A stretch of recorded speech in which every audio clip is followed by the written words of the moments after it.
You started to notice that sometimes the giant's eyes seem to glow a bit more than others, almost like they're catching every bit of light in the room. Considering that their eyes are mostly varying shades of red, it's a pretty terrifying effect. Loki's got that going on now. Instinct is telling you to run. Running is probably a bad idea. Apparently, no one else at the table has noticed, and you cram one of the bitter, crumbling biscuits into your mouth. So now is probably a good time to evaluate the situation. First up, you're basically a glorified lapdog here, and you aren't supposed to be sitting at the table. But you are. Secondly, one of the planet's terrifying princes has decided to sit down right next to you, which probably makes the whole thing a lot more scandalous.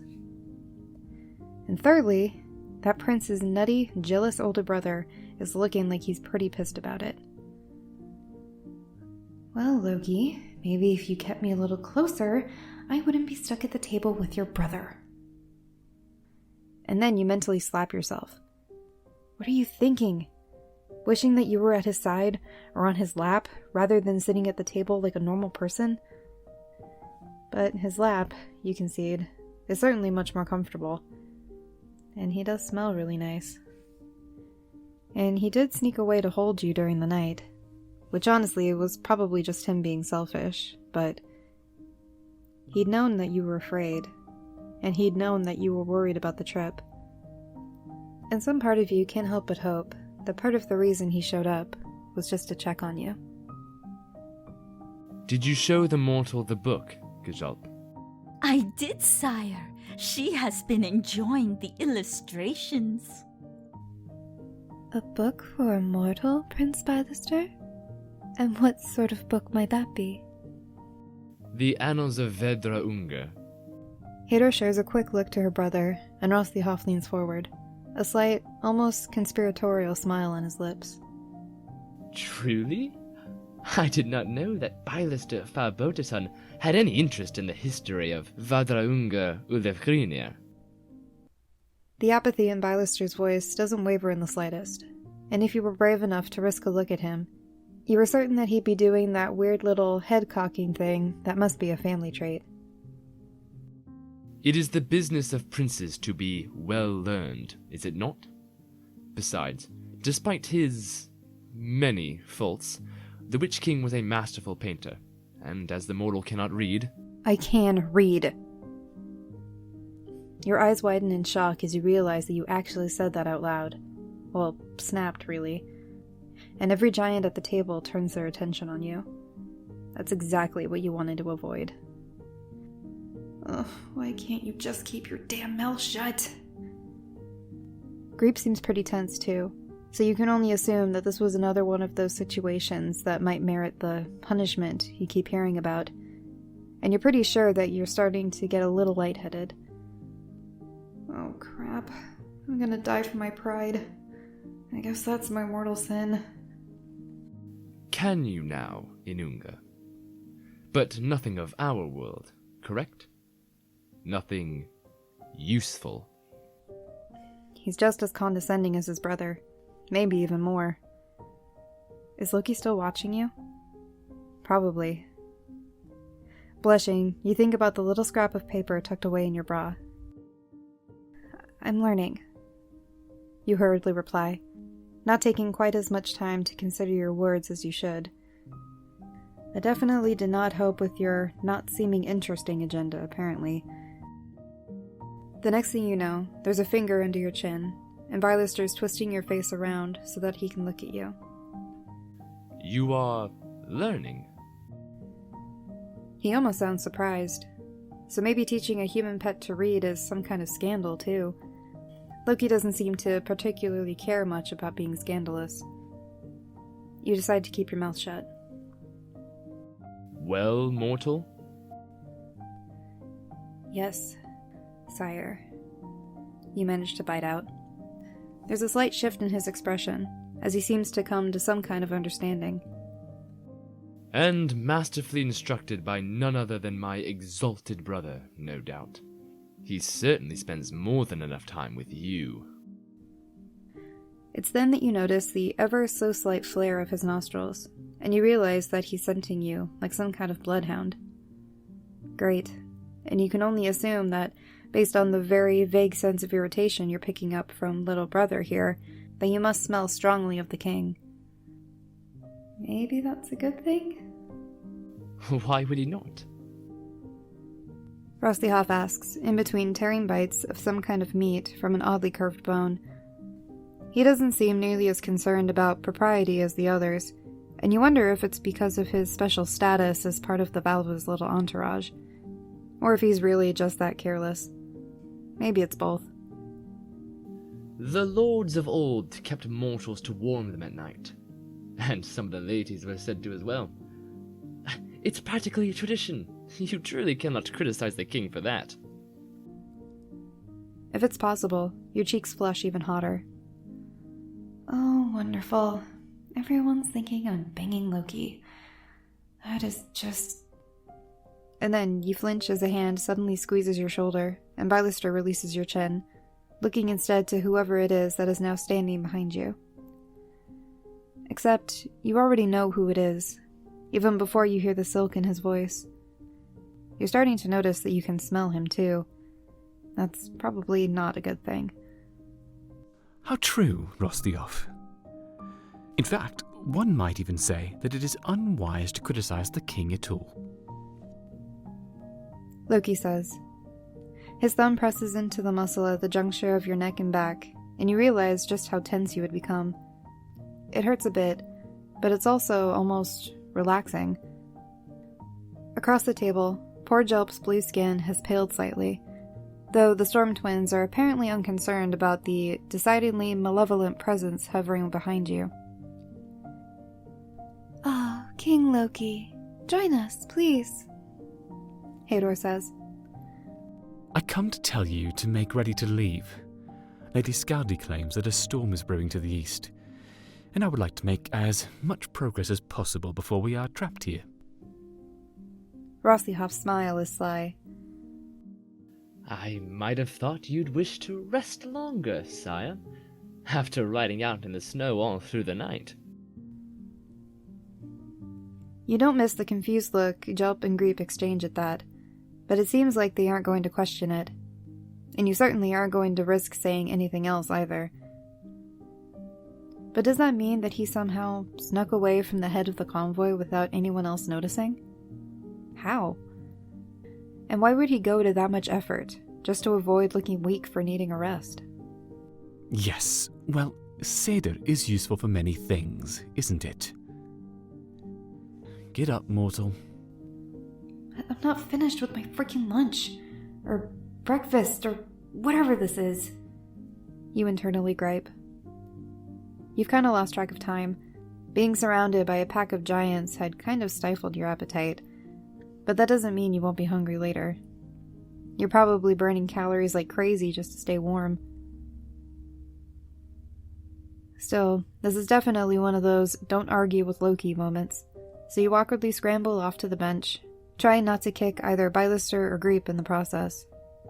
It isn't exactly easy, and the fact that the bench is really too tall for you just makes the whole thing worse.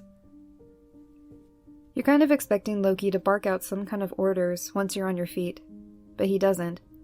Instead, he seizes hold of your arm and drags you towards the door. Or at least, he makes it look like he's dragging you away. You can't help but notice that his grip isn't actually all that tight this time. The snow is deep outside, and he pauses for a moment on the threshold, almost as if he'd forgotten that you were even shorter than he is, and you can't exactly speed walk through it. You realize that he's just being impulsive then, and you fight the urge to roll your eyes. Loki sighs, and that should be your clue to expect something ridiculous, but he moves before you have a chance to react, slinging you over his shoulder. And then he stalks forward, the snow simply melting away in his path. If you were to close your eyes, you could almost pretend that you were back in the cave, except of course, you aren't currently dying, and Loki doesn't smell like blood. So all things considered, you guess it could be worse. Some of the giants outside are watching with open fascination, particularly the ones that seem to be local to whatever this particular place is. What a show they're getting. their new surprise king and his pet human all at once. One of the older-looking men actually has the nerve to point at you, and you're pretty sure that you hear the word Midgard drifting through the wind.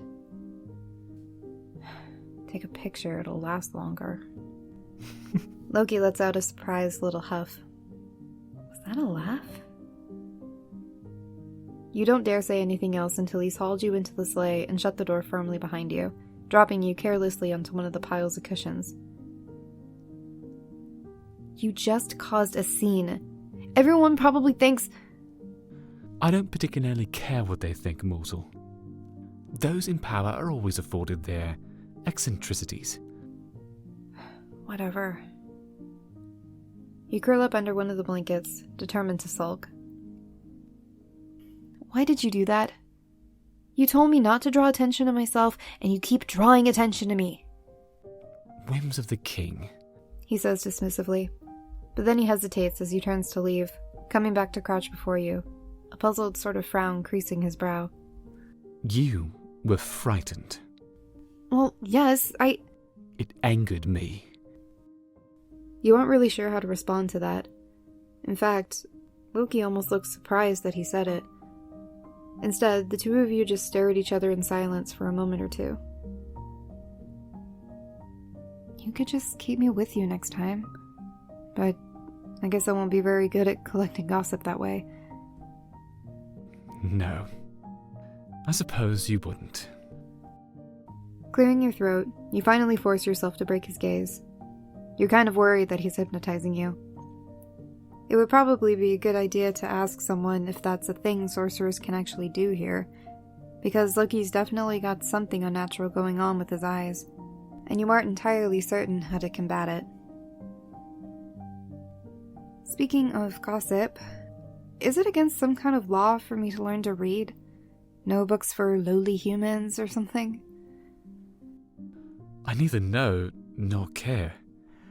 I am above the law, and if I want to show you runes, then I will. A tiny prickle of excitement sparks in your chest at that. Being able to read the books on this stupid planet would be so incredibly wonderful. It would give you something to do other than sitting around, simultaneously bored and panicking, at least. So, you're going to show me more? Whatever strange mood he's in seems to finally break, and he grins. Of course, mortal. If you earn it. Was that not the bargain? Oh. Well, do you want me to tell you everything I've heard so far? Now is not a good time, I'm afraid. I spoke the truth. We do need to leave as quickly as possible. But he doesn't move for the door, and your breath catches as he reaches forward and gently angles your head back, dragging his thumb slowly across your chin, almost like he's wiping Bylester's touch away. But no. You tell yourself that you're just being stupid, probably reading way too far into it. He's just a fickle, handsy guy, and he likes keeping you on edge. That's probably all it is. Loki's lips part slightly, and you freeze, your heart hammering against your ribs. The moment is broken by a rustling outside, and he rocks back on his heels. I will see you tonight, pet. He softly assures, and then he's gone, disappearing into the flurry of snow outside the door. The twins join you only a moment later, an overjoyed Griep holding her giant, snow-covered fox in her arms. In no time at all, the sleigh lurches into motion. You're still trying to remember the way his fingers felt on your skin.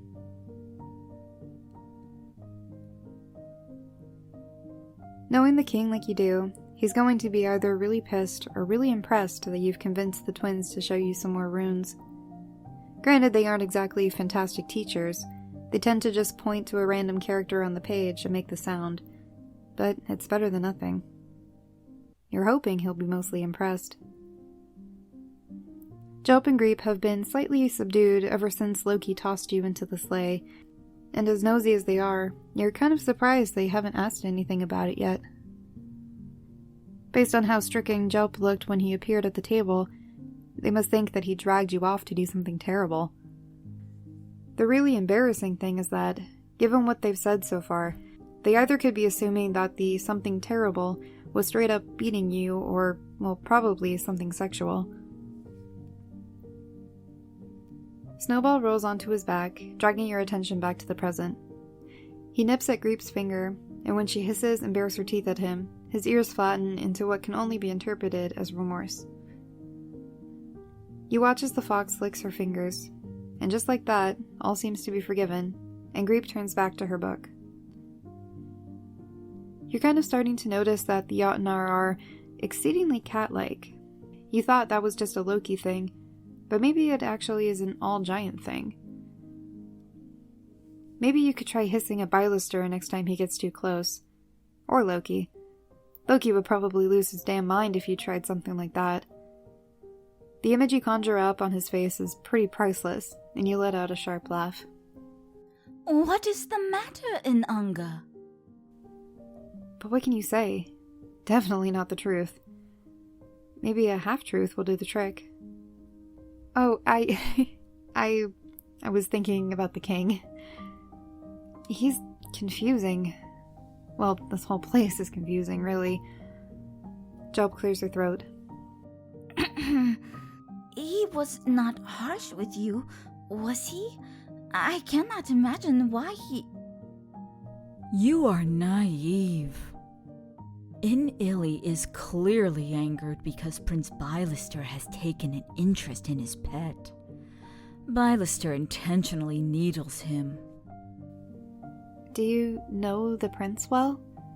I mean, it seems like he's pretty comfortable around you, and you're around the same age, right?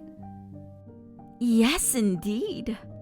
The Queen Mother is from our clan, you know. Though King Lafe was of the Hrossþjófr, the princes spent much of their youth in the forests. Hrossþjófr, the true frost giants. I thought they were just called Jotnar.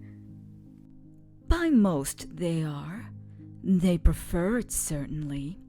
Hrossþjófr is a tribal distinction, and Lafe's people like to imagine that they are above the tribes.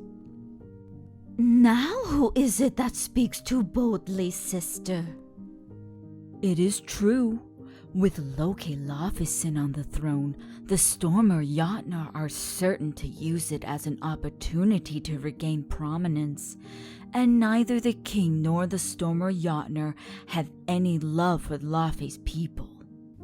Oh, that's definitely some promising gossip. So, you think the Storm Giants are going to try to take advantage of some kind of clan loyalty? Because I don't think the king really cares too much about clans or anything like that. It isn't like he even knew about his mom a few days ago. Griep leans forward, conspiratorial, even though there's no one around to hear. I think that while he may be entirely mad, Loki Laufeyson is certainly clever. He will naturally fall in among his mother's people, and they would be delighted to support the reign of another Witch King. But the queen says she supports him too. Well, yes, but the court is a dangerous place, little mortal. She wraps her arms around the purring Milraki in her lap, rubbing her face against his furry head.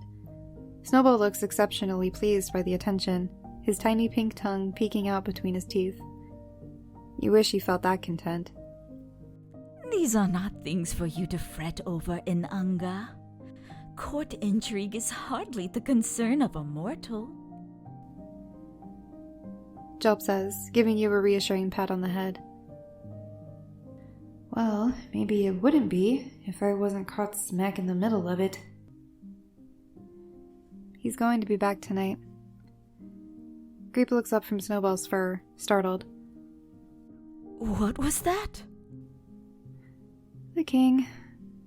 Sighing, you snuggle further back into your cushions, picking up Bylester's book and flipping to the next page. He's going to come back tonight, like he did last night. They exchange a look, and you pretend not to notice, keeping your eyes glued to the page. While you can make out a couple of the runes on the page, you have no clue what they combine to actually say, and you give up after a few minutes and go searching for the next illustration.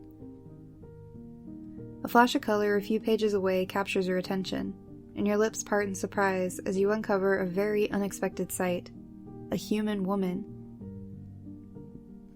You're almost positive that she's human. There's a forest behind her, and it looks familiarly Earth-like. Her clothes look like something you've seen in history books, and her hair falls in sandy waves down to her waist. Most surprisingly of all is the sheer level of detail.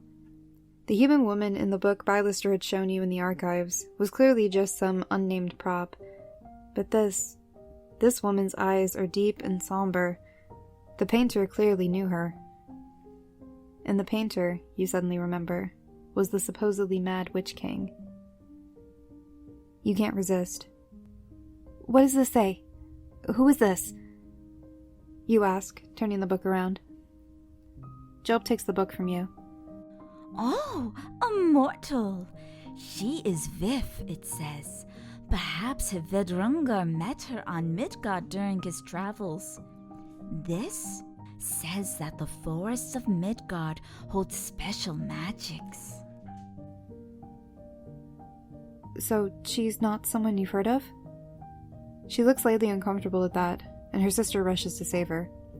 Mortals are rarely recorded in history in Unga. They live and die so quickly. An awkward silence falls, and Gjalep hands the book back to you.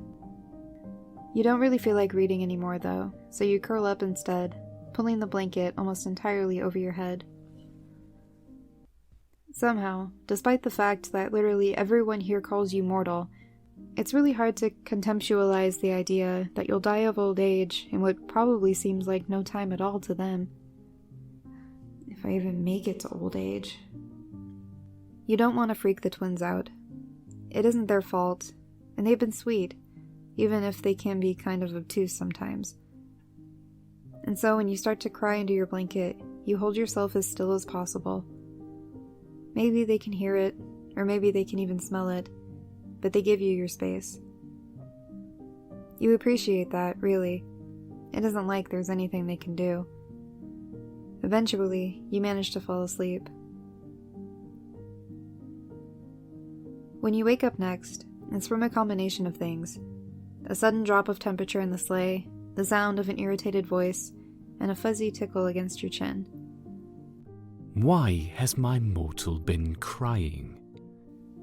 Loki is asking in that deadly pleasant voice of his. You open your eyes to find the twins hovering near you, Snowball half sprawled across your lap. Oh, good lord, he's heavy.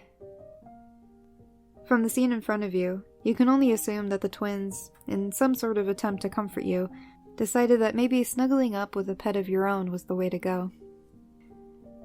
It's incredibly touching, but also not incredibly comfortable, because the Melraki fox thing isn't exactly house cat sized, and he's currently attempting to curl up on your chest. It makes you wheeze. Inanga was not feeling well, sire, and my sister and I thought that a pet might be comforting. They have them on Midgard. Pets, that is. She falters under the weight of the king's glare. Snowball turns his head to smugly survey the room, as if to say, "Hey, am I doing a good job or what?" And then, as Loki's eyes narrow, the Melraki's head turns and gives your face an enthusiastic lick. That's it. Loki crosses the sleigh carriage in 2 strides, snatching the Melraki up by the nape of his neck and bodily dragging him to the door. He shoves it open and tosses Snowball outside, and then slams the door again. Sire! He is a wild animal, isn't he? He will survive. There are tears in her eyes now, though she blinks them back convincingly enough. Way to go, Loki, you think, as he takes up his spot on the opposite end of the sleigh. Now they think you're a raving lunatic. Maybe he's like the giant version of people who can't stand cats. Maybe he's allergic and too embarrassed to admit it. Just the thought of Loki, proud, haughty King Loki, having a sneezing fit. It's weirdly amusing. Or maybe it is that he's just a raving lunatic. You make your way to him without even waiting for him to demand it. No reason to keep the crazy king waiting, after all. And besides, despite the awkwardness of it all, you honestly have been looking forward to it. Maybe. Just a little. Slumber parties with the king! Yay! And the supervillain. You should probably do a better job of remembering that part. The dude did devastate New York. He feels nice, though. Listening to his heartbeat is incredibly calming. That probably doesn't make it okay, but there it is. Why were you crying? His voice in your ear is so soft, you can barely hear it over the noise of the wind outside and the creaking of the sleigh. And the softness makes it seem so much more significant. Worried about dying? Don't. There's a pause for a moment or two, and you squeeze your eyes closed, pressing your cheek against his chest. You wonder if his injuries are still bothering him. Would you like for me to spell you to sleep? No, this is fine.